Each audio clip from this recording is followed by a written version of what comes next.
Excellent. It's working now.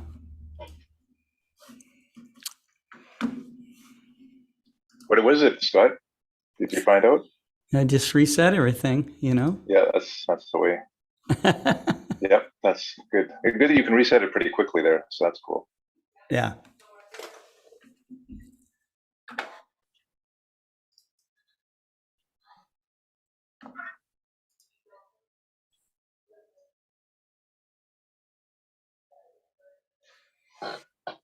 There we go.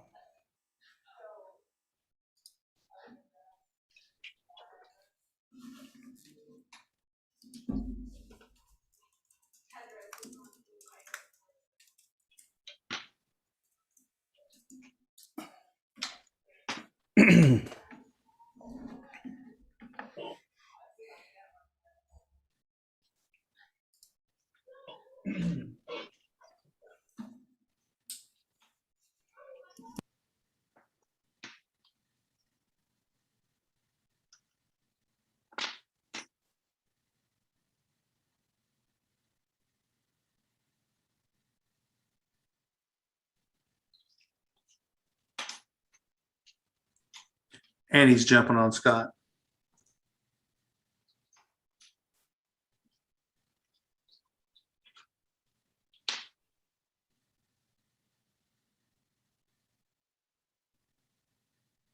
And you're welcome to, we can compress my section as much as you need to, or even reschedule if that's needed. So we'll make sure we get full recovery here.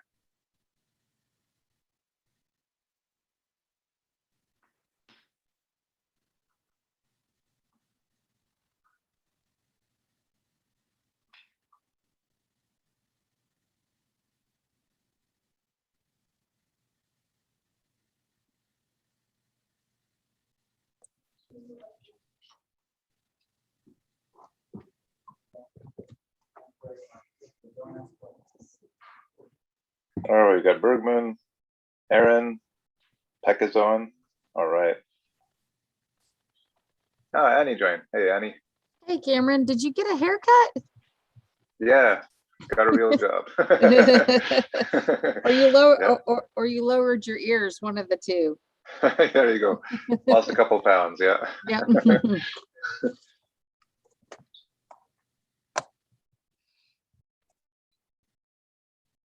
That is a crazy bird. It's cool. That's spectacular. Every color of the rainbow is in there. I bet in the That is- sunlight, that thing It's is awesome. dazzling. And the different textures too. It's amazing. Yeah, those wings look solid. Yeah. Incredible. Have you seen one, Dan, other than in a zoo? No. Well, I can tell you that the family of teal the males are spectacular during breeding. There's one called the cinnamon teal that you can see in most of the United States in the spring, summer. It's fantastic, but nothing like this. There's nothing like the Baikal teal. Yeah. But, I think, Dan, I've actually seen this one. Did you say that Alaska and then the northwestern Asia, northeastern Right. Asia? Russia. So, Russia. Because I was on the border, I was in the northern part of China, Heilongjiang province. And I swear I saw something like this. It might have been the one. It was a really colorful, and this kind of reminds me of what I saw. It might be the same one. And it's because the teal, once again, are known for their spectacular coloration.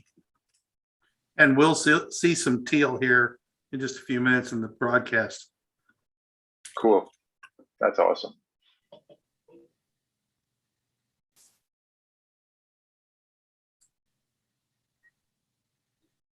Yeah, the hackle feathers are around under the chin are just, Yeah. I mean, it's completely mismatched bird. Yeah. Like stuck on a bunch of, it's like one of those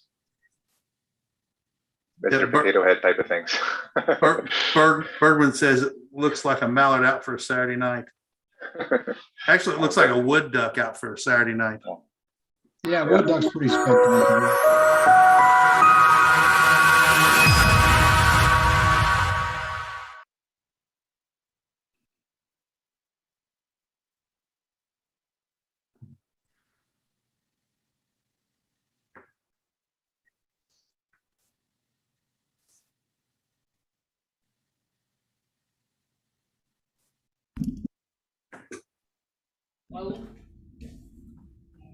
Video is a little bit choppy.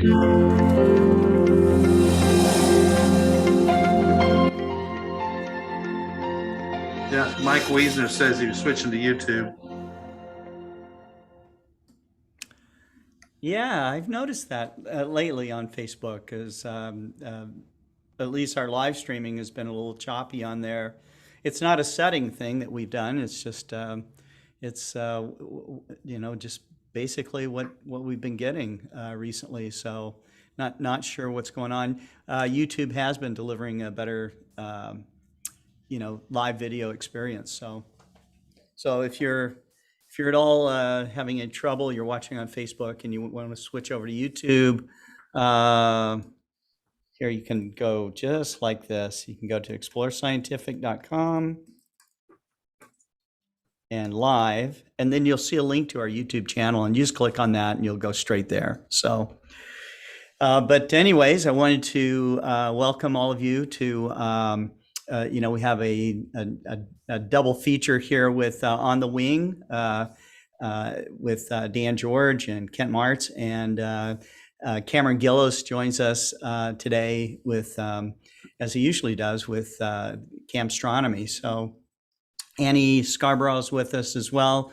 Annie, we've just got a couple of moments because we're kind of running the reason why the whole show is earlier is because we have another meeting we've got to be in here for Explore Scientific. So, and they'll be using the Zoom platform, which we use right now. So Yeah. But what can you tell us about Explore Alliance today? Well, I just wanted to get on here real fast because I promised that I would announce some winners today. So I just wanted to hop on here real fast and at least give those astrophotography contest winners their due. So it'll just take a second. Sure. So this is what I got. Let's see if I can get it to go. Hang on. Nothing's cooperating today. Nothing is cooperating today. Here we go. All right. This is the first time entered. This is Charles Lilo. Kent, what is this? Oh, beautiful. It's a whirlpool M51. galaxy. Yeah, Yes, 51. M51. Okay, M51. So he's never entered a Explore Alliance contest, and so he is going to be our first time entered winner for that category this go around. This is George Lutch. He's the third place winner. This is a Leo triplet, and then I've listed what all he used for that. Beautiful. Beautiful. And then this is M81 Bode's Galaxy. This is Beatrice Hines. All right, Beatrice. Yeah, she's a second place winner for Nice. that. Wow. And so absolutely beautiful picture. It's a pretty, Wow. it's amazing. So good job, Beatrice. I know I talked to you on the phone a little bit about not entering and what you could or could not, if you could or could not use that gift card. So, and then, whoops, I'm missing somebody. Oh gosh. The wiener. Winner's missing. Hang on. Let's see. Oh, there it is. So this is more, well, okay. So this is a big, long information about this next picture. This is kind of unique. There's two observatories that came together and imaged on the same night, and got the M31. And so our winner for first place is Mark Helton. He got first place for the Very nice. Look at that and- nebulosity too. Yeah, look Beautiful. at all the H2, the pink Yeah. Yeah. H2 regions there. Fantastic. So Mark ended up being the one that finished this off with some filtering and things like that. And so, we'll put all that stuff on our website so you guys can see what all happened, how the two observatories came about and making this photo. And then, so this is what everybody's going to win for first place, 75, gift card, and you get a mounted print. Second place, $50, and $25 gift card for the third place. And then of course your prints. And of course we're going to upgrade your EA membership if applicable. If you already have a platinum membership, sorry, you just can't Can't go any higher. You than can't go Ryan. any higher. So It's membership already. so. there's no more going higher. So let's see here. And then I just wanted to announce the How Do You Know winners. The question was Giovanni, how do you say that? Chaparelli. Caparelli. Chaparelli. All right. Did not use the term canals. What term did he use and what does it really mean? And everybody that submitted an answer got it correct. So we had to literally throw them in a hat and pull somebody out. So he used the word canali, which means canals. And so Tom Dastrup. Channels means Cha- channels. Channels. I'm sorry. Thank you. Sure. Tom Dastrup won that contest. right. So, but tomorrow or next Monday we'll have the PMC8 survey winners, and so yeah, I just tried to go through that really fast. So hopefully everybody got that, because I know you're on a time crunch, Scott. So- Right, and we have the submissions for this contest will appear in a Skies Up magazine issue, so you're going to want to watch for that. All right. And so that's great. Excellent. So I did want to say that we are going to be starting a new contest. It's going to start. We're in August, so the 1st of September we're going to start a new contest. It's going to be solar imaging, and it's going to go through October, I believe, is what Tyler and I decided on. And so it's going to be just for solar imaging, and we'll get that up on the website so people can enter that.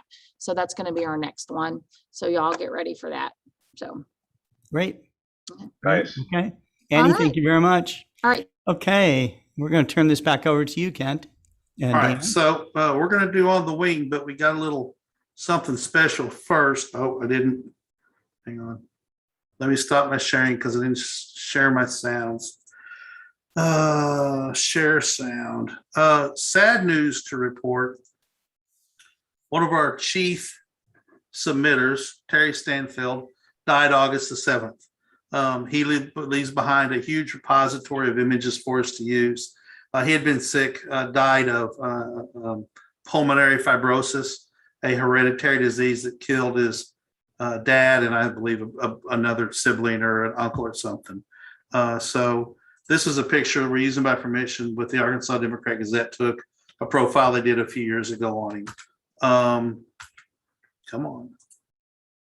So I'm not going to read this because we're running behind, but this fourth paragraph, in a draft obituary Stanfill wrote for himself and submitted in May, he explained the reasons for his photograph.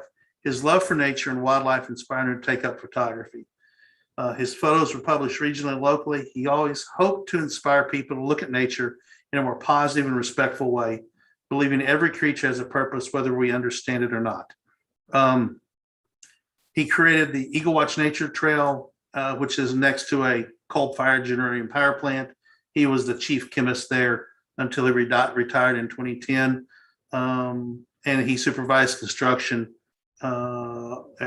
starting in 1999. The wildlife viewing area is a very popular spot. He also worked to preserve nature prairies. He collected prairie flower seeds and would distribute them to anybody who wanted them. Swamp milkweed and milkweed were his passions when it comes because of the monarch butterfly needs. He literally spent hours every day working on nature stuff, whether it was photography or collecting seeds and prodding people into preserving the remnant prairies that are around Northwest Arkansas. So real quick, he had been on a portable oxygen unit for months and months, which is why he did want to come on. He loved watching the broadcasts and was excited to see what people had to say. August the 6th or 7th, no photos got posted, and we all knew what the answer was, that knew what was going on. Anyway, so his Facebook page is still up, and we're talking about how to proceed with trying to preserve his legacy. So these are pictures that he had submitted to the editor of the West Side Eagle Observer newspaper that covers where he lived near Gentry, Arkansas, and Coon Hollow. And these are provided by him. So these are his his favorite pictures. True great blue herons on a nest in 2011. Obviously, you can see the, Yeah. yeah, it's spectacular. Now, Ken, yes. you're showing your whole desktop. Okay. You may want to unshare your screen and just focus on the, Did we stop sharing? stop sharing, go back and share on the app instead of your whole desktop. I thought it done. Is that better? Better. There we Okay, go. so let's go back to, Yeah. Show that first. there we go. Yeah. Yeah, and notice there's a baby's head, the chick's head sticking up in there. And, you know, here's the impressive part. I'm gonna go back to the very first. He's using a Nikon, an off-the-shelf, run-of-the-mill, consumer-level Nikon, and a 300 millimeter zoom lens. Everybody says, oh, you've got to have at least a 600 millimeter lens to do wildlife photography, and on and on. You have to have skill and ability. You have to have an eye. You have to be able to get close. You have to understand these things. And, you know, having a 600 millimeter, 1,000 millimeter lens certainly might make it better. But Terry proves you don't have to have real expensive equipment to do this. So this was a Halloween pennant perched on a twig. He shot in 2019. You know, we would call it a dragonfly. It's a damselfly, I believe. But generically, we all call them dragonflies. I've tried to get those pictures and never got anything close to that. This is one of his favorite spots to take a picture. It's a scene just on the road outside of his house. There's also a bridge that was a very, very common theme. And, you know, watching the change of light and shadows and trees over the years on that one spot was pretty cool. This is a flowering bladdernut, a very recent photo he took. That he really found, you know, beauty in for obvious reasons. And those little flowers, I mean, those flowers are little bitty things, just tiny flowers. A bluebird brave snow and ice in 2015. This was shot on film, if I remember correctly, and digitized. You know, it has some obvious, you know, but it's because it's blown up so much, but just a spectacular photo of a bluebird puffed up, probably about as big as a bluebird can puff up to hold its feathers. Spectacular picture of an osprey gliding in for landing on Swepco Lake in October. You know, just this is being there and being ready, is how you get these pictures. Canada geese take to the sky in mid-January at Swepco Lake. Shot. Oh yeah. Oh wow! Look at the fog and excellent contrast. I love that. Yeah, just the lighting is just sweet. And if you look back over here, right here, there's a cormorant sitting on a log. Mm-hmm. And a white-tailed deer fawn runs along the nature trail this year.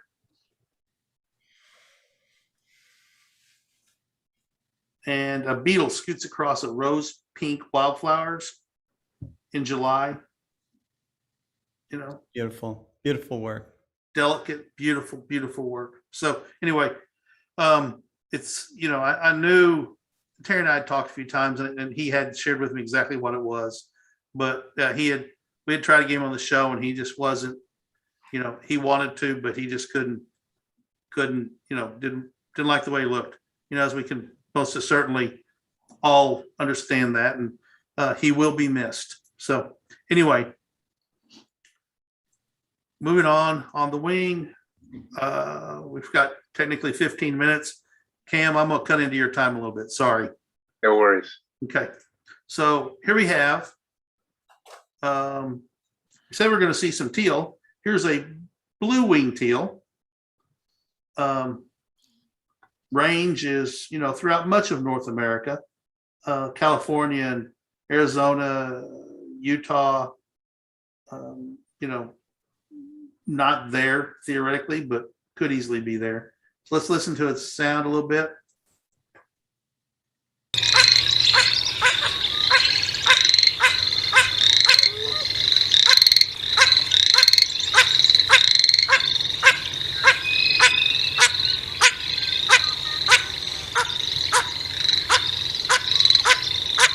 just a standard old quack almost. Dan, what you got?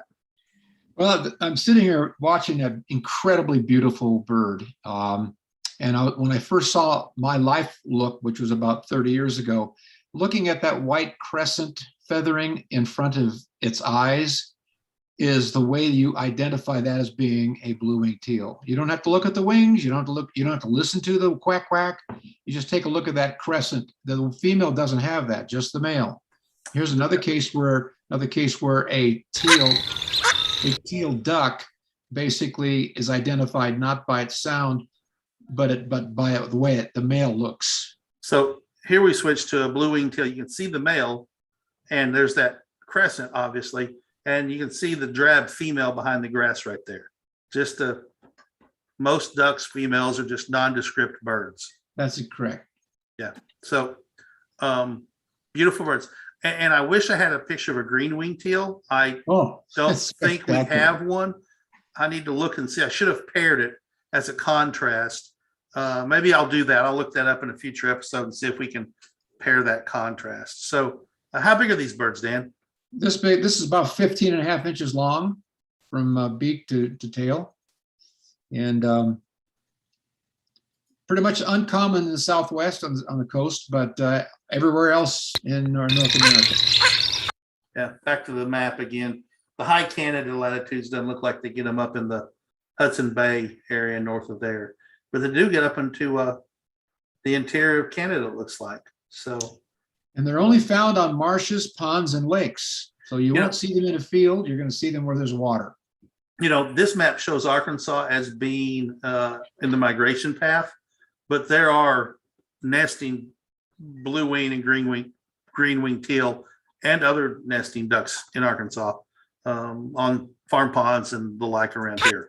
Okay, so here's a very, very enlarged image of a belted kingfisher, and this is a female. So a very unique sound. Once you hear this sound, you'll hear it and you'll go, that's a kingfisher. Here we go.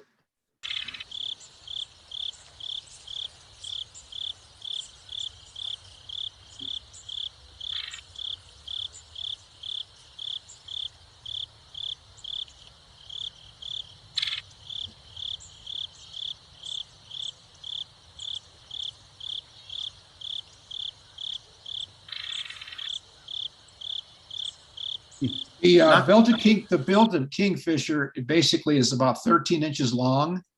It's the only kingfisher in most states in the United States, and it is both sexes look identical. However, if you see the female will have some rusty. Right, that picture right there is a female because there's a rustiness on the bottom of the breast. And that's why I went with the female first, because I knew that was the identifier. Because we can go to the male and see the difference. That's perfect shot. Yep. That's a great shot. So, and that was the only sound I could find of a kingfisher. I'm shocked because they are very loud birds. When they're flying along, they make that unique chatter, I guess is what I think of it. And once you see it and see a kingfisher go by, you're going to recognize that sound long before you see the bird, typically flying down the creek, right along the trees, doing their thing.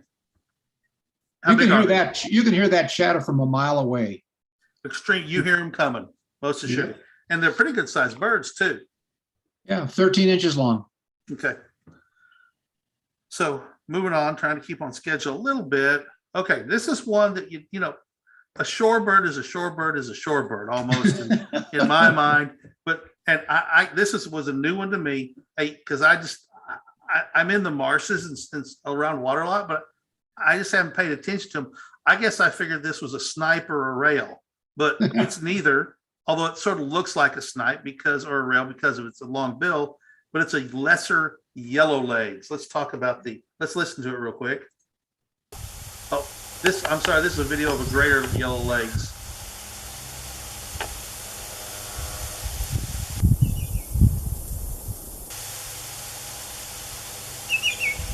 So I don't know if the call's the same or not, so we'll stop it there. Probably really similar would be my guess. But yeah, the lesser is 10.5 inches long. Interesting in this picture here, looks like they're orange feet, but actually when you see them in a flock, they're all yellow legs and they stand pretty tall, like most of the shorebirds. If they're orange because of the probably setting sun, this is an early morning photo. Notice the frost on all the grass, knowing the plants there. So how big is the lesser yellow legs? The lesser is 10.5 inches long, but the greater is 14 inches long. Oh, wow. So they look similar, but when you see the size, here's a place where size is different. They look, other than that, they're the same features, basically the yellow legs, and they're really tall. So to determine the difference, you're going to have to base it on size, or hopefully you see them together and go, okay, that's a really big bird. So versus the other one. That's exactly correct. Has some size comparisons you're going to have to master. Okay. Correct. And this shows basically the entire United States as being in the migration route, except deep Texas and along the Gulf Coast. So being along the Gulf Coast, are these straight freshwater, brackish water, saltwater birds? Any idea? Both. Okay. You'll see them both. Okay. And they nest on the tundra or in woodlands, so they wouldn't necessarily be on the coast of a pond or ocean. So you would think they would be, because they're water birds, you want to think that they're going to nest on water, but they're nesting, they don't do that. No, they do not. They nest in this particular case, they nest, in the tundra and woodlands. Seeing one of these nesting, roosting on a branch is weird, because usually when these shorebirds are basically on the sand looking for small little. I had a friend one time that was working in a 4-story building, and he took a picture and he sent it to me. And he said, "What the heck is this?" And it was a tree duck, and I think that's not the technical name of it now, and he was like, "No, that's not a duck. It's in a tree." And it went round and round. But when you see birds that you associate with water, 40 feet off the ground or 60 feet off the ground, it was just disconcerting to him to see that, exactly that. So moving along. Okay, this is a cool little bird, a pied-billed grebe with a crawdad in his mouth. Now that is just a spectacular picture. And I think we can pretty well tell from the fact that has a crawdad. It's a diver, clearly. Absolutely. They're 13.5 inches long. And this is a male. The male is the one that has the black, if you can see the black towards the middle to the end of the bill. The black goes all the way around, and that's only during breeding season. And when breeding season's over, the black goes away. But you can always tell the male by the black ring around a stubby bill, and the black chin and the black throat will also be seen if you had a different view of this bird. I've always looked at these grebes as being, that's got to be one of the cutest little birds out there, because they really are cute, mainly because of the shape of the head. How big are they? They're pretty small. No, 13.5 inches. 13.5 inches. Okay, that's a big honking crawdad he's got for breakfast. Okay, so what a pied-billed? I meant to look it up, what the history of it is. What is that? Do you know the history of that, Dan, at all, about where it comes from? Actually, I'm so hung up on the fact that I've seen this bird for the last 30 plus years, and I know it's a pied-billed grebe. I've never looked at exactly what the definition of pied-billed, but I'm sorry about that. I'm sorry about popping that on you. I didn't mean to. So that's all right. I figured I was popping on when I asked, but I was hopeful. All right, let's listen to this. They can be seen in both salt and freshwater environments. Let's listen to this. That's a unique sound. It's like it's laughing, yes.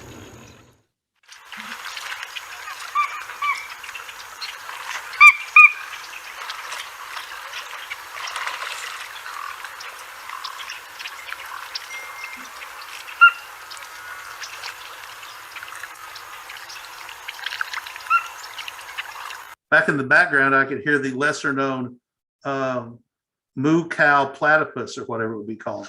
You listen carefully. Listen. Obviously, we're in a cattle pond when they were around.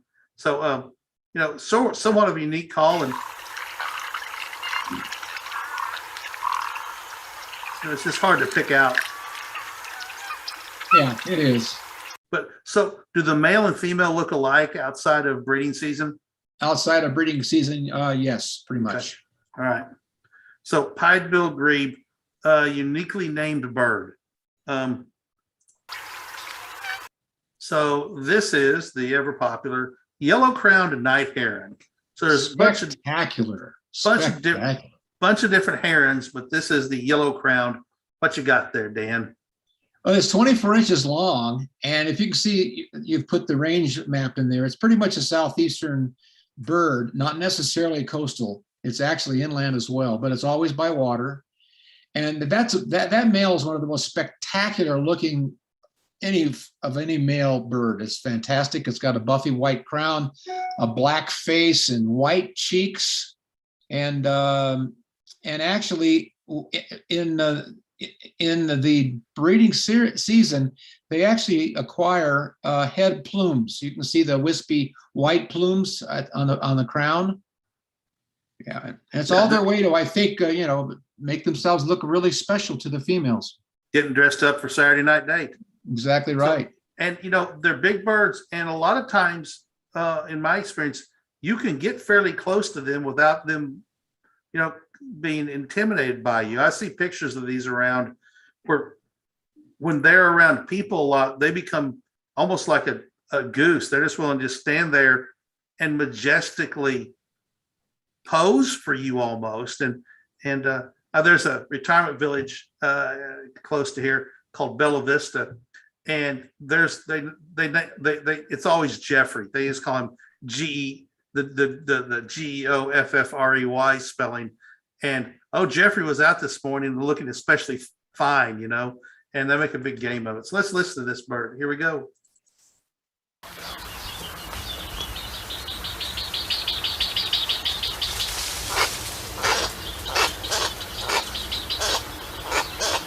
It's that grunting sound.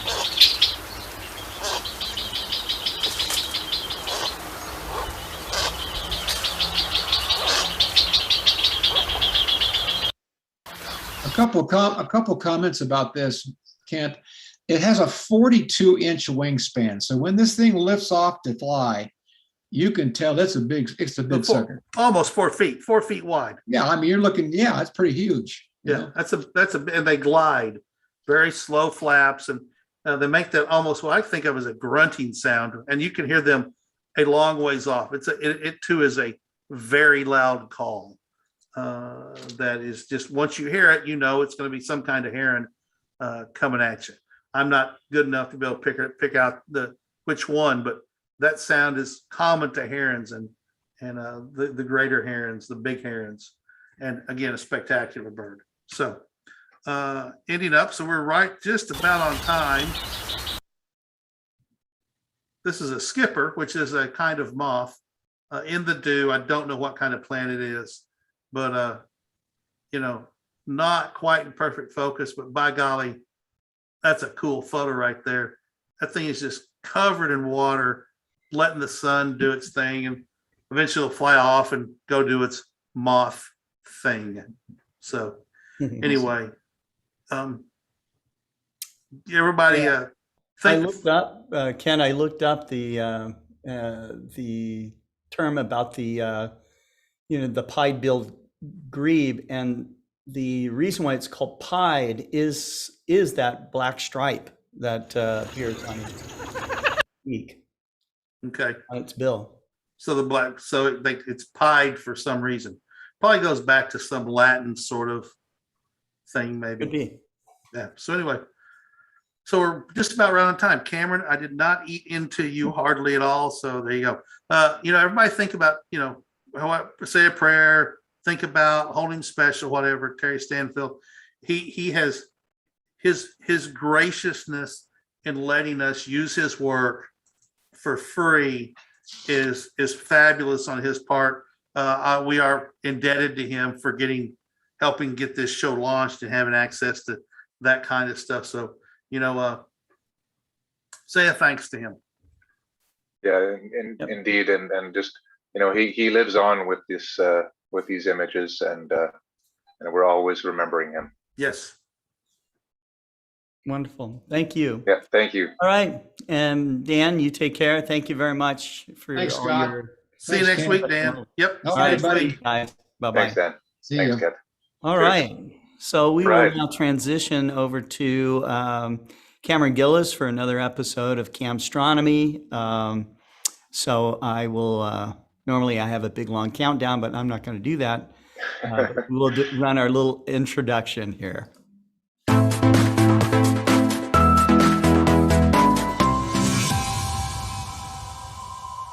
All right. And we're back. So, Excellent. All right. Just So gonna dancing. share- Just dancing. So we are on episode 13. It's August 18th. So lucky 13. I guess I hope that didn't have anything to do with our our challenges at the beginning. I'm sorry about that if that's the case, but we made it through. And we are now, if I go to my the last time we was 2 weeks ago, we were actually in Aquila and we were doing planetary nebulae along the galactic plane. And we're heading up towards Cygnus. And today we're going to be covering Delphinus, Sagitta, and Vulpecula. And there are a number of nice little objects in there. So we left off with 6804. And if I go to my presentation, we're going to do 16 new images and 10 new objects today. So now our new total as at the end of today is going to be 152 images that we've explored together and 109 objects. So we're moving on through in our sky survey. And if we have time, I might give you a little bit of update. I did a lot of work in the extra week we had, kind of cleaning up my sky survey catalog, which is basically my compilation of all the images that we've explored together and kind of the latest and greatest images put into a PowerPoint database of all the observations. So, and then I might have some tips and learnings as well. But we'll try to keep this to half an hour, and then if there's a little time, I'll give you a couple of previews on that. So we left off with 6804, if you recall, planetary nebula in Aquila. I got this really nice image here. This was the smartphone image. This was the ASI 294, where I learned how to optimize my calibration frames to make it nice and flat and good resolution with a minimum noise. And now we go into the first object for today is down in Delphinus. If we zoom in, let's zoom in there. That's actually center on that guy. Zoom right in. In the southern part, it's a nice globular cluster. And this guy is pretty far, actually. Wow, 51,000. You know, we know it's usually in the globular clusters are usually in the 10,000 light year range, but this guy's a little bit one of the further members. Magnitude 8.8, and if we look at the image, this is a smartphone image, and you can see a nice granularity, a nice bright star nearby, so you have a good focusing point, and then you should be able to visually see the outer granularity even in the smaller scope, but it's pretty tight. So you'd have to use a higher power and a longer focal length longer focal length telescope to really resolve the central core. Go to the next object. It's a planetary nebula. Let's zoom back out here. It's 6891. So we zoom in here on the western edge of Delphinus. And if we look at the specs on that guy, it's pretty, in the galactic area, of course, the 1,000 light year range, 5.8 thousand light years, and it's a good magnitude 10.3. So it's quite bright because it's not a fairly small planetary nebula. And you can see from the image here, what gives it away on the smartphone image is the color is a little bit bluish green, and it's right beside another star, so you have a good comparison. So you can compare it's non-stellar. And if we look at the actually that's the only, and then I have another image which I took a little later, where I did a zoom in, and you can see the kind of the foggy, fuzzy star, so to speak. So you have a nice little halo, which makes it really nice to observe visually as well. So, And then finally, so Cameron, when yes. you zoom in on a star like that, it still stays that point of light like it's in the center, right? I mean, that's Right. the difference. That's the difference. And you can see some faint stars here, very faint. But you're right on. That's when you get in there, it will still look stellar. So if you zoom in, the difference is planetary nebula, of course, is going to have this fuzz around it, but then the star won't have that fuzz. It will just be in the middle. So this, you can see both, which is kind of cool. But yeah, that's a good point, Ken. And if we go to this image, this is with my ASI 294, and you can see it kind of looks like, if you compare it to some of these brighter stars, it kind of looks the same size, right? If I zoom in, but what gives it away is a greenish tinge, and you'd have to get a better image scale to be able to glean out that fuzzy nebulosity around the star. So if you just look at this image, you say, it's just another star. But considering it's a magnitude 10 object, these stars are probably magnitude 8, I would say. So we could check that out. But basically, those are stellar objects, but they of course bleed into the adjacent pixels because they're bright enough in magnitude. But when you look at this fainter nebulosity, it's wide enough so that as it fills the wells of the adjacent pixels in that image scale, it looks like basically an overexposed star. But you'll be able to glean that out with a higher resolution image scale and be able to see that it's a non-stellar. And of course, the color gives it away. Green, you don't really see too many green stars out there. so that kind of gives it away usually with the images. Is this, now we're moving on to, this is a beauty, blue flash nebula. Let's zoom back out here. So now we're going to go to the upper part of Delphinus, called the blue flash nebula. This is another planetary nebula. And let's look at the specs on that guy. So 2.5 thousand, so actually pretty close, pretty nearby, 2.5 thousand light years away. Another magnitude 10. It's a good size. It's big enough that you can see it's non-stellar. So if you look at this smartphone image that's zoomed in, you have some nice comparison stars that kind of make a trapezium actually around it, which is kind of nifty. And then you have this non-stellar smudge in between those. That's with a smartphone. But then I took an image. 10 seconds, right? Only 10 seconds, exactly, with a Samsung Wow. S8. Yeah, ISO 800, all the basic, and so it's amazing. You can actually pick it out, and then when you get to the Astrocam, now you can start to see some structure.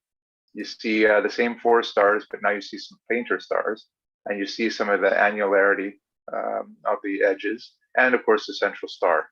So this is visually this is a very nice nebula. This is one of the benchmark objects if you're starting the night. I recommend you check it out. Even on a moonlit night, you can actually pick this guy out. It has very high surface brightness, so it's a very fun object to check out.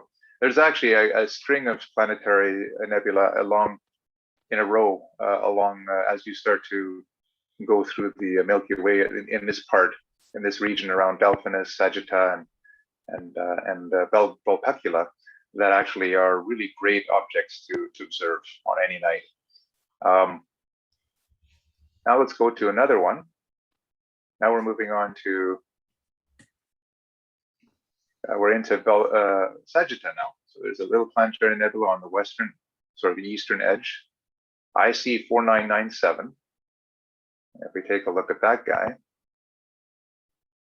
doesn't have a distance. So it's one of those, which we talked about in the previous episodes, where there's certain type of planetary nebula which seem to kind of evade detection as far as distance because of the way the gases, I guess, the shell of gas intermingles with the star and the star spectrum type.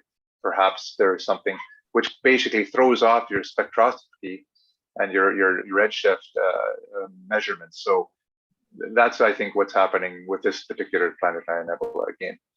Visual magnitude, again, in the same range, to 10.8, but it's much more. You see the parent size is not completely accurate, but it's a very stellar planetary nebula. And as you can see from this image, you can tell which is the planetary nebula because it's green. So this you can see from the visual, the plate solve here. You have two stars. So this is actually it has a very bright star, but this is definitely the planetary nebula because the greenish tinge around it. But you can see if it wasn't for that color, you wouldn't be able to tell. Then this is the image from the ASI 294. Same type of problem. If I zoom in, you can see it's a little bit greenish, but it's too stellar to be able to really pick out. So these are examples where visually, with a very small planetary nebula, you actually get a better chance of finding them. Or in the future, of course, I'm going to get, I'm going to get my rig all decked out with Barlow telextender and better image scale, and probably use the native focal length of my C8 to give my 2000 times 2, or maybe a 3 to give me 6000 millimeter focal length.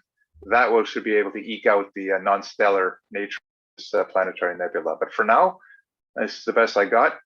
And you can see it's an earlier image. It still has that big netting, and it doesn't have the calibration frames, but that's what I had so far. Now we're going to move to a globular cluster in Sagitta. This is a nice one. I like this one because it's in a rich field. It's not a very bright globular cluster. I'm going to just get my software to catch up here. Here we go. It's easy to find. So talking about star hopping, you just look at, visually you can see with the naked eye this classic kind of arrow, if you will, what Sagittaria is, the arrow, arrow-shaped constellation. And right between the two kind of brightest stars here in the middle, in the neck or the shaft of your arrow, right with the little triangle, you have M71, and this is a nice one. So if I go into that one and I check out the specs, 13,000 light years. Yeah, it's in the pack. It's a standard, fairly faint, magnitude 8. And it's very dissipated. You can see it's it's not a very dense globular cluster, which makes it really nice for smaller scopes because you can definitely see the kind of the granular nature of it. And if we go to the presentation, here's the smartphone image, and as you can see, visually, it is actually mimics a lot what you'd see visually. Very pleasing object to see because it's a kind of a very diffuse. Yeah, it's really nice to see this one. I like M71, and here's the equivalent of using my ASI 294, and you can see it almost looks like a dense open cluster, but it's in a very rich star field, which makes it really pleasing. So again, if you have a wide telescope or even binoculars, you'll see this nice patch there of densely packed stars from a wide field view, and then when you use a telescope, you can resolve it all, which is really nice. Oops, sorry, going too fast. Okay, now we're going to go to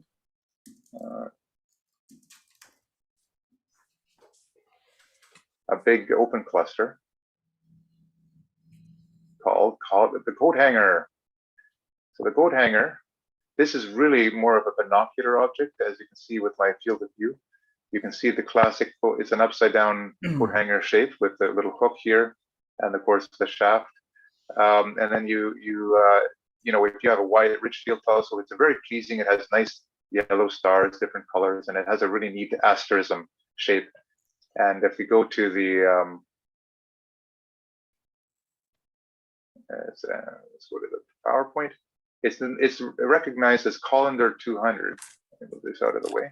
Sorry, I'm just. And it literally looks like a coat hanger. Sorry, Colander 399. That's and it literally looks like a coat hanger. Yeah. And as you can see with my image scale, I was only able to get the inner 3 stars here with my eyepiece with my smartphone. because I don't have the ED80. I will have the ED80, and then no problem. That will be an easy object, and it would be beautiful to frame with an image, which I'll do in the future. And then this, oops, sorry. And then actually, I don't have an image with my 294 because it was just too narrow a field of view. But if we look at the specs of that guy, let's see how close it is. It is, yeah, 4.2 thousand light years away. And it's quite bright, so naked eye object actually. Now let's go to the next one.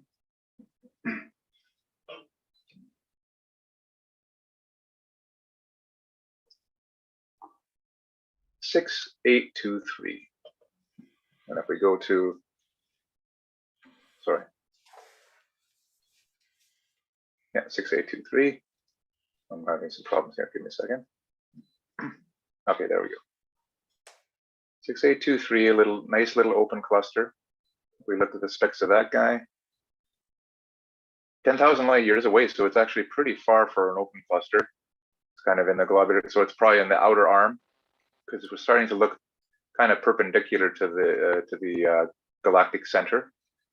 So it's probably far in one of the. It might even be in our arm, but it's definitely far away. Magnitude 7, so it's quite bright. You can see it probably naked eye in a nice dark sky as a nice patch, and it will be a great binocular object. And if we look at the picture, this is the smartphone image. A beautiful sprinkling of stars, nice little astrum with some fainter stars in between, and that this is yeah. So I only had a smartphone image of that guy, but very nice. And I'll take better pictures. It will be really pleasing with a wider field and with a better stacked image, maybe very short exposures because they're bright stars, to get the colors, to eke out the colors. So I'm planning to do that in my follow-up survey when I have my equatorial mount, and I'll be able to really take some nice pictures to do these clusters justice. Like I said before, visually clusters are really nice, very pleasing if you find the right ones. They're really nice to see with a scope or binoculars. And then, but I want to do the same. I want to capture that a little bit better with future images. Okay, let's go to the next one. How are we doing with time? Okay, we're doing pretty good. I'm going to skip I'm going to save Dumbbell Nebula to last. We're in Vulpecula now. We're going to go to 6885. We're now in the kind of the upper part of Vulpecula, bordering Cygnus. It's quite a large cluster. And we look at the specs on that guy. 1.9 thousand light years. So it's a nearer cluster, magnitude 8.1. And if we look at the pictures, I was just able to fit the cluster into my eyepiece, the smartphone.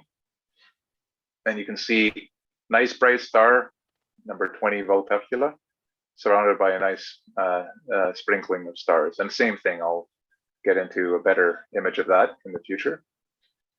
And then the last cluster in this today's survey is 6940, really close to the Veil Nebula. It's kind of teasing us. We're going to get to that next week. But 6940, we click on that.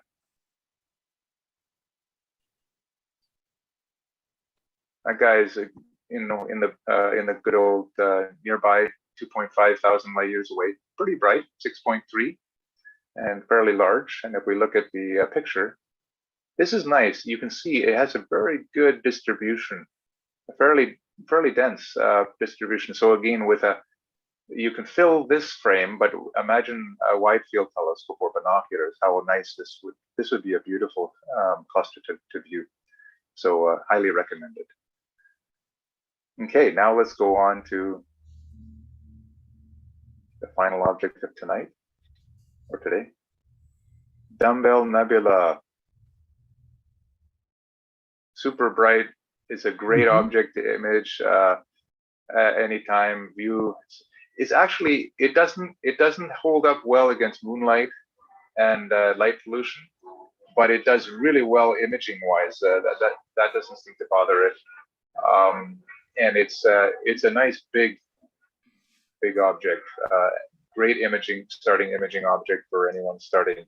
Yeah, it does pop out nicely with like an oxygen 3 filter visually. Yes, that's a good point. Thanks. You're right on. It really responds well to O3. Thanks, Scott. Yep. And 1.4 thousand light years, so it's pretty darn close and nice and bright. Look at that, magnitude 7. Oh yeah. I don't know, Scott, but maybe you could probably capture this with the naked eye, if you knew where to look. I suppose. Yeah. I have not seen it with the naked eye, but I have seen like with binocs, right? With the naked eye. You know. Yeah. Yes. You know, of course, Andromeda is easy. M13 I've seen with the naked eye. You know. Yes. M92. Yes. I'll have to challenge myself and see if I can see it, you know. So. Yeah, it's a little more non-stellar. That's the things which will make it a little tougher. But I think that with binocs, no problem. With no binoculars. problem with binoculars. Yeah, sure. Yeah, that's no right. problem. I had some 11 by 80s, and dumbbell nut is a beautiful object. 11 by 80s. It's and here's my smartphone image, and I'm really happy with this. Good. You know, for a 10-second exposure, I was able to squeeze out a little bit of color. Even it's you can see that's shape. about how it looks visually. You know, you're right on. Yeah, it looks like this, and you can even see. But here's where the phone comes in and throws off the light curve. Is you still see the central star. You can't really see that with a small scope. You can see it with a medium size. Like I can see the central star with my 8-inch, but I think with a smaller scope, I would be a little bit tough. But it's that's the smartphone image, and then I'm very happy. A little fuzzy. This was an earlier image, but I'm really pleased about it responded. And this is before I had calibration frames. It got too high in the sky for me because I don't have an equatorial mount, but I got it earlier in the season with my Altaz, and was able to get this picture, which I'm pretty pleased with. You can see the kind of the ears, if you will, and very clear color, and kind of like a shell, really beautiful glass shell. So that's my survey for today. So next week, if we look at the chart here, zoom back out. All the ones highlighted in green are the ones we've seen to date. And you can see Cygnus is begging at us, beckoning. And we are going to dive into Cygnus. And Cygnus is going to take a couple of sessions, because if I turn on my observing list here for a second. At my astronomy club meeting last week, I did the constellation of the month, and it was Cygnus.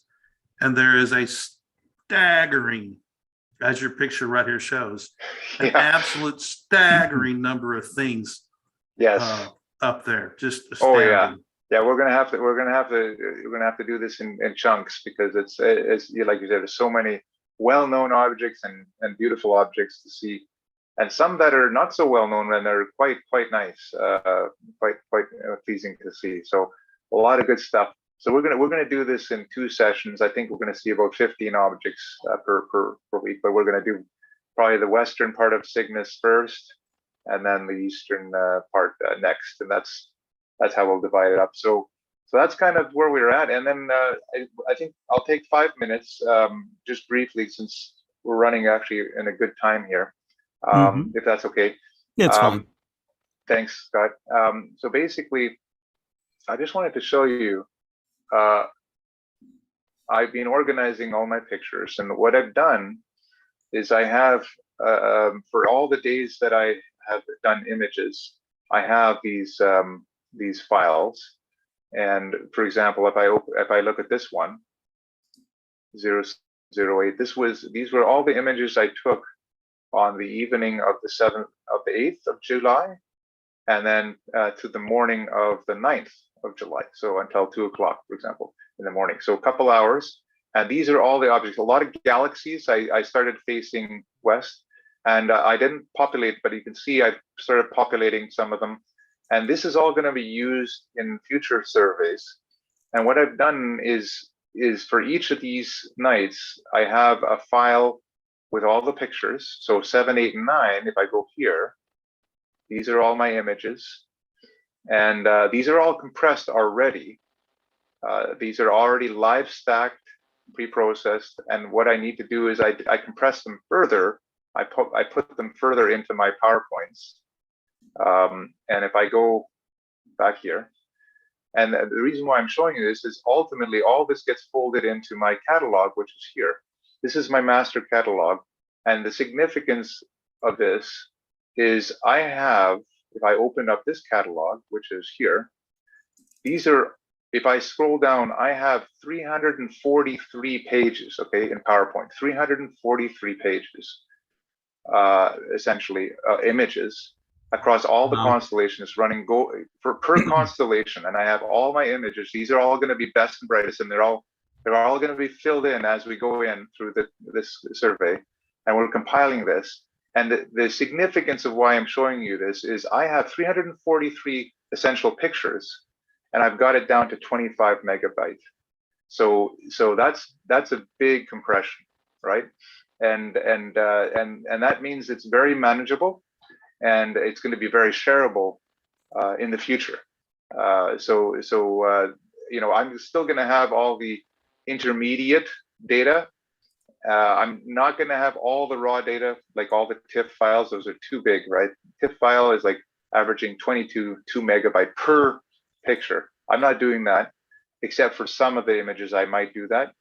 But for the catalog and everything, I'm compressing, and essentially, but if you compress good quality data, if you base it on good quality TIFF originally, do all your stuff in TIFF, and then you make it compressed, then the image degradation is not so bad. So you still get a really good quality image. So I just wanted to share that with you. And what I'm doing is, as we go through, I have all these nights of data that I'm going to start to compress. And for example, the most recent one here, these are the pictures I showed last night in the Global Star Party. This is how it will look in the final product. So this is on the 11th, August 11th and 12th. That night, I took all these images and with really good results, because this includes all my best practices of, you know, stacking, flats, darks, lights, bias frames, all that stuff. And in the future, coming soon to a theater near you, I'm going to have equatorial pics with my new Exos 2 PMC8 coming down the pike. So you're going to see, and some of those I'm going to keep the TIFFs, because I'm just getting the process and the workflow down. But when we get down to kind of the nice sweet spot where I got the images where I like, then I'm going to actually save them. I didn't want to save all these lesser quality ones right now, but we'll get there. So anyhow, that's my update for today, and to be continued. So thank you. Okay, Cameron, thank you very much. I just want to remind everybody that starting tomorrow, we have the Explore Scientific will be broadcasting the Astronomical League convention. It's the virtual event, and I am posting right now the link so that you can go register. If you want to be a winner of the over $8,500 in door prizes that they're going to be giving away, you do have to register on this particular site. And you know, you don't have to be an Astronomical League member to participate, but they'd love to have you. And right now, I mean, they have had good response, and hundreds of people have signed up. But you stand a very, very good chance of winning something. So I would definitely register for this. Unfortunately, we can't register because we're, you know, we're running the event. But but any of you can. So you want to make sure that you get out there and watch this. It's going to be happening Thursday, Friday, and Saturday. You will be able to see the schedule, as it starts. But I think it starts at about 3:00 tomorrow. So we'll have that on the calendar at explorescientific.com/live. That 3 So- o'clock, Scott, that 3 o'clock is Central Time, correct? That is Central Time. Okay. Yeah. Yeah. And I may be somewhat wrong about that, but While you look that up, I have a question for Cameron. sure. On any given night, how many images do you capture on average? I know some nights are better than others, but if you had to say, in the course of 5 hours or whatever, what do you do?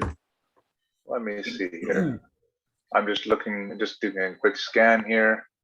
I would say as far as objects are concerned, between 10 and 20 objects. And so it may maybe between 10 and 30 images. But you have to keep in mind that that's, the longest I do is like 30-second stack times, let's say 10. So let's say that's like 2 minutes or whatever. So let's say 5 minutes per object of imaging so far. But that's going to change. It's going to be a hybrid, right? There's some objects like globular clusters. I might image in like less than 5 minutes because they don't need long exposures. And then some galaxies, some nebulae. As I get into equatorial, I'm probably going to start to, might go to 10, 15 minutes, maybe half an hour in some of the special objects. But I'm keeping it. I'm trying to keep it, Kent, to roughly 5.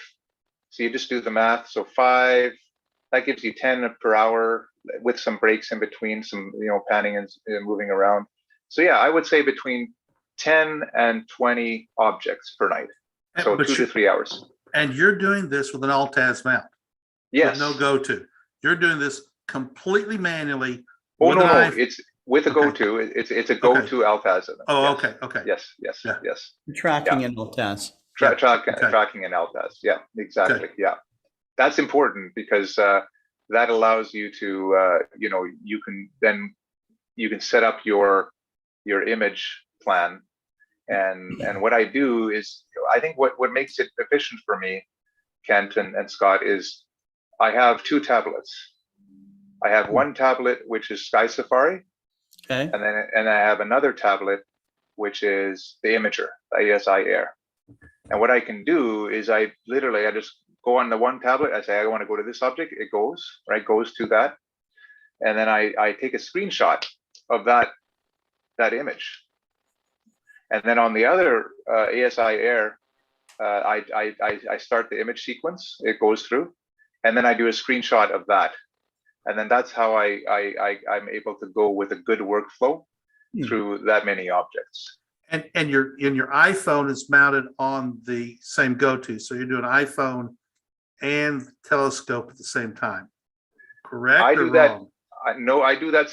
If I do smartphone, then I actually just use the smartphone on the eyepiece, and it's actually a Samsung. Okay. And so I use the Android phone on there, and then I use my computer, my PC, to do the pictures, because what I do is I can control using TeamViewer. I can control the phone through TeamViewer. Oh wow, you are That's really how I do. super networked on your. Yeah.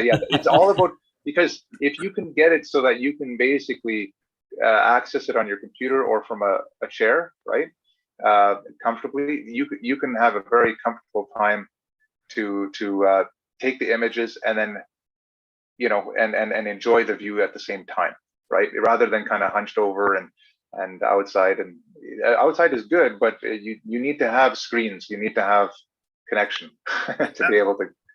I think it'd be interesting for you to draw out your flow chart, and not pictures of telescopes, but just little boxes about how things interconnect. He And maybe has done share that. that. He's done that. Okay. He's kind of shown like a workflow and Yeah. equipment schematic, of how he's got things connected. So. Yeah, let me quickly share it since you asked the question.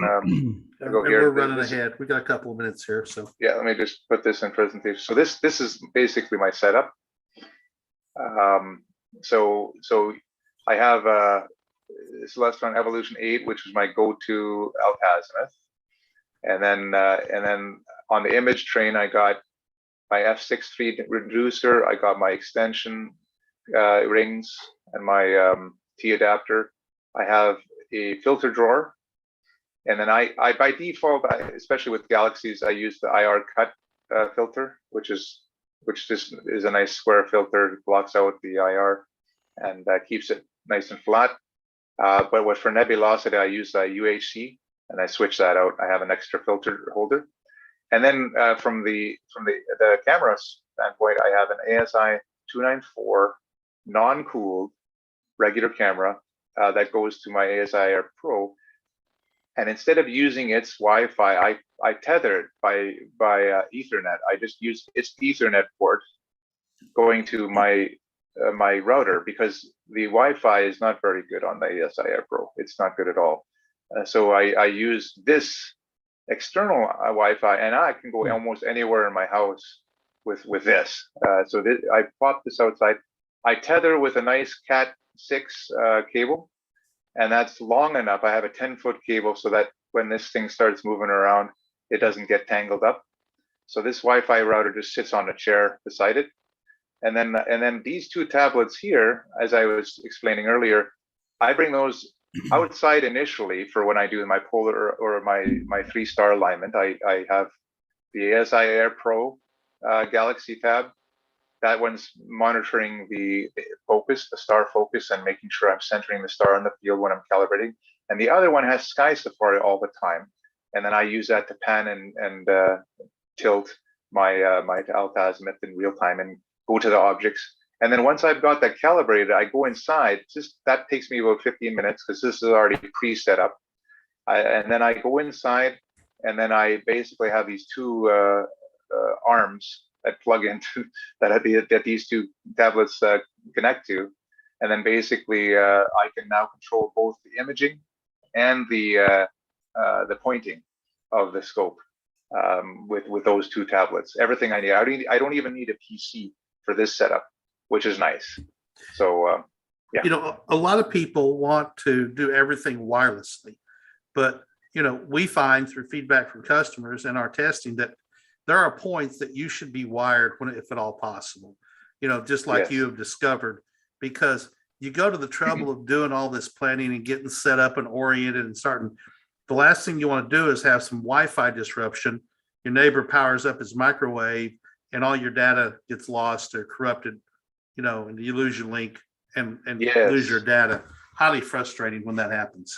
You're right, and that's why I really love the latest upgrade on the PMC8 software, having it both. You need both. I as you can see here, Kent, I've done a hybrid solution because I think that to be able to access, you want all, like you say, you want all your data and all your recording and all the control to be not Wi-Fi. You want that all to be wired, so that's hardwired and it doesn't get weird, gimped up. So all those have to be cables. But once you get to just being able to view the screen or view the contents or be able to even control your scope, that even if there's a Wi-Fi interruption, it's not a problem, and it happens. I'll be in the middle of imaging, but the ASI Air will continue, and then it will reconnect my Wi-Fi, and everything's fine because it doesn't interrupt the actual real work that's going on. So I'm just using these tablets over Wi-Fi as a view into the actual wired process. Right. Uh-huh. Yeah, that's exactly it. So you want to, it's a good thing. Wireless is really useful, to be able to move around the house with kind of nomadic mobility. We call it nomadic mobility, where you can kind of move around and then pick it up and move somewhere else. That's nice. But the actual the guts and the intelligence has to be wired. Yeah, that's important. Now, do you ever? I mean, do you ever consider any shielding around your cables, or are they shielded? Yes. In fact, now that you mention it, I did upgrade because the stock cables that come with the ASI just not quite good enough. So I got a new USB 3 shielded cable for that, and then I got a Cat 6. Because I was going 10 feet from there, wired to this router. That was a nice new shielded cable. So you're right on, Scott. I used totally the new shielded cables. It's worth a couple bucks, Sure. Yeah. And I'll say this, if you're going to spend, a couple $1,000s or $900 or $500 on a mount, we have people who try and go cheap on their cables. Not worth it. Not worth it. It just doesn't even make any sense. It makes no sense to buy a $9 cable versus a $25 cable. Yeah. Don't cheap out on the cables. Buy the best cables you can, and you're giving yourself a much better chance of success and making things work, because they're gonna, you get what you pay for. Don't spend that money and then try and buy a $5 cable. It doesn't work. I maintain that the kit cables that come along with these, that are bundled, they're just enough to get you so that you learn that you need shielded cables, because you connected, and then when you have dropouts and problems, then it's like, oh, you should get shielded cables. At least it's just enough to get you to learn that you need shielded cables. But yeah, if you know that up front, get the shielded cables. It will save you frustration. Yeah. So that's basically it. So again, what you're going to see in the future is I'm going to do the same thing with the PMCA with the EXS2, and it's going to be all decked out. So we're going to have that humming along hopefully soon here. So I'm excited. All right. Well, guys, thanks very much. I'll read some of the comments here towards the end. Aaron Thompson mentions that microwave ovens do conflict terribly with Wi-Fi. Wade Prunty says the ASI Pro Wi-Fi was definitely an issue, and have a physical Ethernet connection. I have a physical Ethernet connection to mine because of it. The ZWO is about to release a new ASI Air Plus that has much better Wi-Fi signal. Aaron Thompson says 5 gigahertz Wi-Fi is much more resilient. Yes. And Tarek Abdullah says, I have cheap cables. So and you might want to ask for some shielded cables for your birthday, for your birthday presents. Anyhow, thanks everyone for watching. We will be back. Tomorrow is Thursday, and we will start. I said 3 o'clock Central. It's not 3 o'clock Central. It's 3 o'clock Eastern, 2 o'clock Central for the Alcon 2021 virtual event. And so you can watch it on these channels that you're watching here. You can watch it on the Astronomical League's official Facebook page. You can watch it on the YouTube, our Explore Scientific YouTube channel. It'll be on the homepage of cloudynights.com and wherever else that it's being shared to. So we hope you tune in. We hope that you have registered, and we hope that you win some cool door prizes. So, but you have to be registered. That's you true. Have to be registered. That's true. You just can't watch and do it. So, and how they're going to do it, you're just going to have to. I don't even know those details myself. You're going to have to just watch the program and follow the instructions as they broadcast it. So until that time, you guys keep looking up. Thanks a lot for tuning in. Thanks for watching Global Star Party number 58 last night. We had a great time. I know that you're going to really enjoy Alcon virtual. Let me see, the speaker tour, or the speaker tomorrow at 3:20 is going to be Summer Ash, and it's going to be the Very Large Array tour. You're not going to want to miss that. Okay, so right, and so Summer will be giving a talk for about an hour on Thursday at 4:50. You have Dr. J. Richard Gott. Now, I have seen this guy talk before. He is brilliant. Okay. His talk is The Cosmic Web. That's at 4:50 Eastern. At 6:04 Eastern, we have Ryan Claremont, and he is the National Young Astronomers Award 2021 speaker. So I'm looking forward to that. Explore Scientific is the underwriter of the National Young Astronomers Award. Now, in between those talks and everything are special presentations and talks from the executive officers of the Astronomical League. So you can learn more about the league as they go along there. They get into awards at Thursday evening starting at 8 p.m. Eastern. And so the Jack Horkheimer Award, the Horkheimer Smith Award, the National Young Astronomers Awards, all of those are directed towards youth in astronomy. And so the league recognizes youth in astronomy, I think, like no other organization. And then Dave Eicher, who has appeared on many global star parties and is the author of like 25 books on astronomy and is the editor-in-chief of Astronomy Magazine, will be giving a talk on galaxies. Okay, so that'll be very cool. And then they have, they'll still be giving out door prizes. They have another talk at 9:50 on Thursday, Chasing the Northern Lights with Alan Dyer. Alan Dyer's iconic astronomer up in Canada, who's written many, many articles for many years, and a very knowledgeable individual.